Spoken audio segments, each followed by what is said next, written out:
The micro SD or trans flash slot is a standard spring-loaded device. One thing I need to point out is that this slot is slightly out of alignment with the case, so if you're not careful you could actually push the card down inside the case and miss the slot entirely.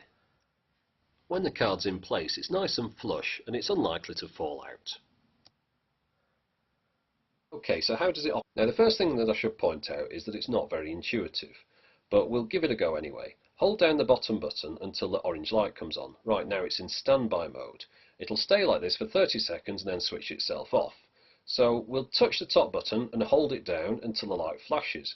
Now it's recording video. And to stop you just tap it again and it goes back to standby mode. And in this mode you can take a picture just by tapping.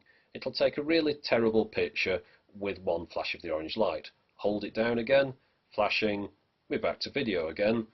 Tap, back to standby, and bottom button, hold down, and it's off.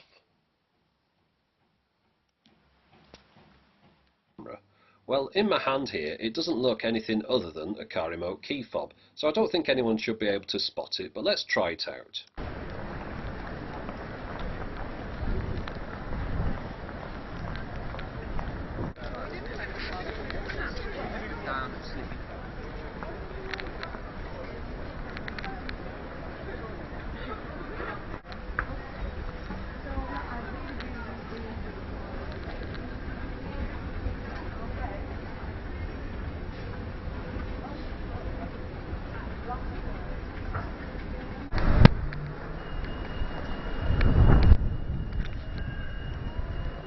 Advantage means that you could attach it to things like a model aeroplane or a helicopter, but unfortunately I don't own either of those, so I'm going to have to attach it to my motorcycle helmet instead.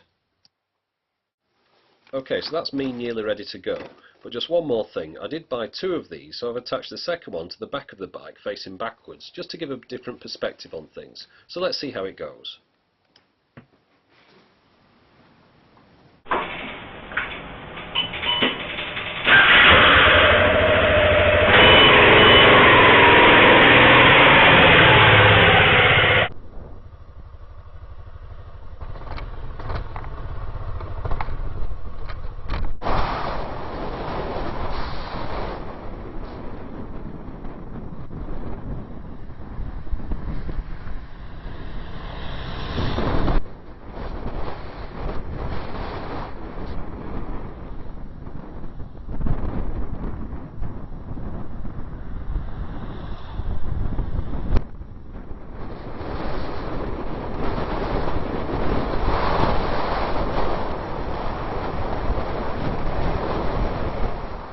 Now if you've got a sharp eye you might notice that there's a difference in the weather conditions between the front and the rear cameras.